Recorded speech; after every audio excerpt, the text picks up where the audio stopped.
Hey, what's up you guys, it's Caboose XBL bringing you another Batman Arkham Knight video, and today what we're going to be doing is a little analysis of the time to go to war gameplay for Batman Arkham Knight. Now, just like I did the Officer Down gameplay, basically what I'm going to be doing, instead of breaking down the gameplay like frame by frame, I'm just going to be commentating over it when I want to chime in and mention some stuff that you might not know about the gameplay, or even just my thoughts about some things for the gameplay, whatever I think is cool. But overall, I think this is some of the best gameplay we've got for Batman Arkham Knight yet, especially for the Batmobile. It's really showcased how awesome the thing is, and the fact that it's not unstoppable, that it can take damage, that there's still a challenge, you know? So, let's get on with the gameplay. Rated M for mature. Where's Scarecrow? Go to hell! Now, of course, all this gameplay captured directly from a PlayStation 4, and one thing you're immediately going to notice of the gameplay is that it is a continuation of the Officer Down gameplay. I'll break the other one. We're probably going to see the finale, or like the third part to this gameplay at E3, so be on the lookout for that. One thing you're going to immediately notice if you really pay attention is that the camera angle is a lot closer to Batman when he's gliding this time around, as opposed to the Officer Down gameplay, it was a little further away. So this shows that even this late in the game, they're still making changes, while subtle, to the game to make sure that it is perfect for us when we finally get our hands on it. Right here we're going to get a great look at detective vision, and you can see the field of view. Look how many enemies you can see on the streets there. Now that's really cool. He kind of did a grapnel boost, but he did a 180 as soon as he got out of there. And right there is a nice little showcase of how you can dive bomb through a roof in the game. There's going to be a lot to talk about here in terms of the combat. One thing I'm going to mention is on the right there, you can see an interactable object. He just threw the explosive gel onto an enemy, and he used it there as a quick fire gadget. Something new in Batman Arkham Knight that I'm sure a lot of people are going to use mid-combo so that it helps them take out some enemies. There you can see a new enemy type that grabs onto Batman, and you have to mash square or X if you're using the Xbox to take him out, or to break free, that is. Batman using a quick fire gadget again with the smoke pellet to confuse some of the enemies and allow him to have the advantage. Right there you saw the usage of the Bat Claw, the quick fire version of it, and he cape stuns him right after. This is a basically faster way to do the triple cape stun, which knocks him into the air, and while they're in the air you can do a mid-air juggle, which allows you to kick the person in mid-air and take them out. That's a lot of gameplay information.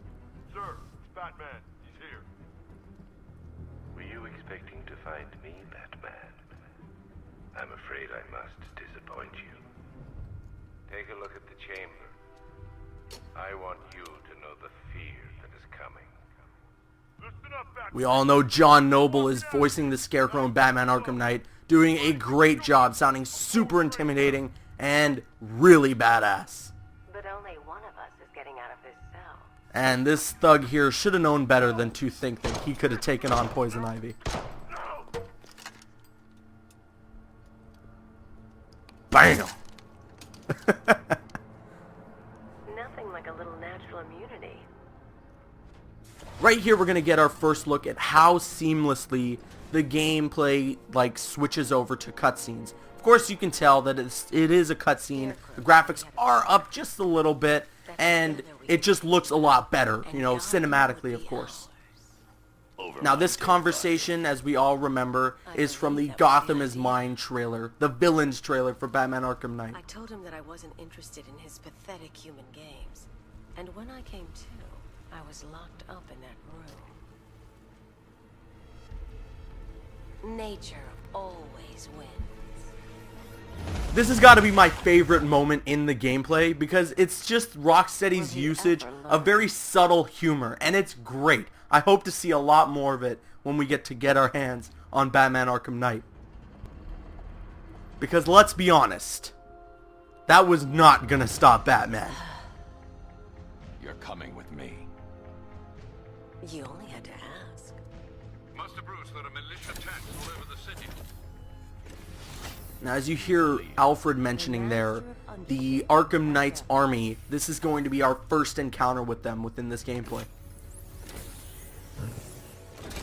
I need to know where those tanks are coming from.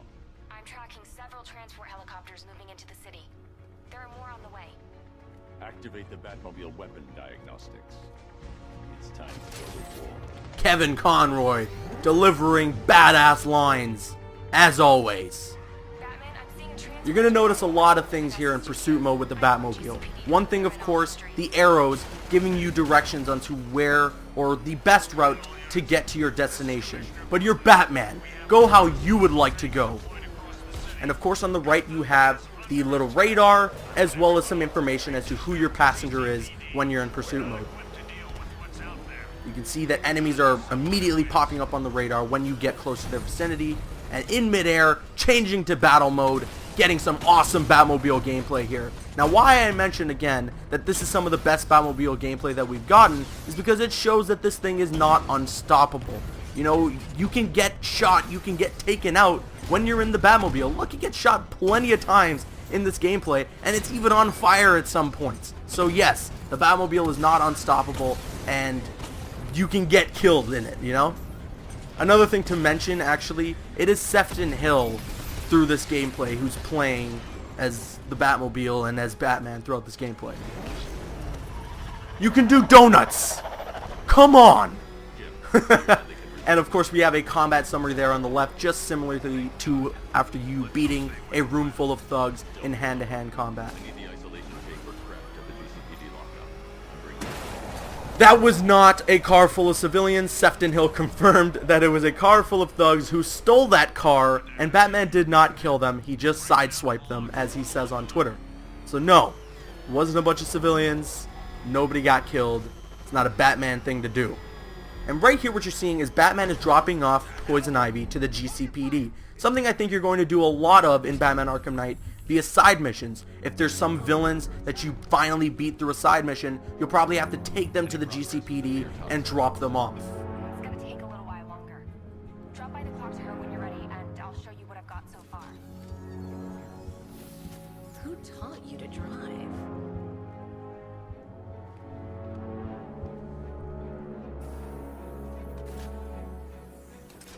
And that would be it for the Time to Go to War gameplay for Batman Arkham Knight. Let me know what you guys thought of my analysis. Did I let you guys know of some stuff that you probably didn't catch the first time around? Let me know your thoughts in the comments section below. I'm CaboosXBL. Please follow me on Instagram and Twitter and like me on Facebook. Those links are in the description. Like, favorite, comment, and subscribe. See you guys later. Pre-order the PS4 bundle. PlayStation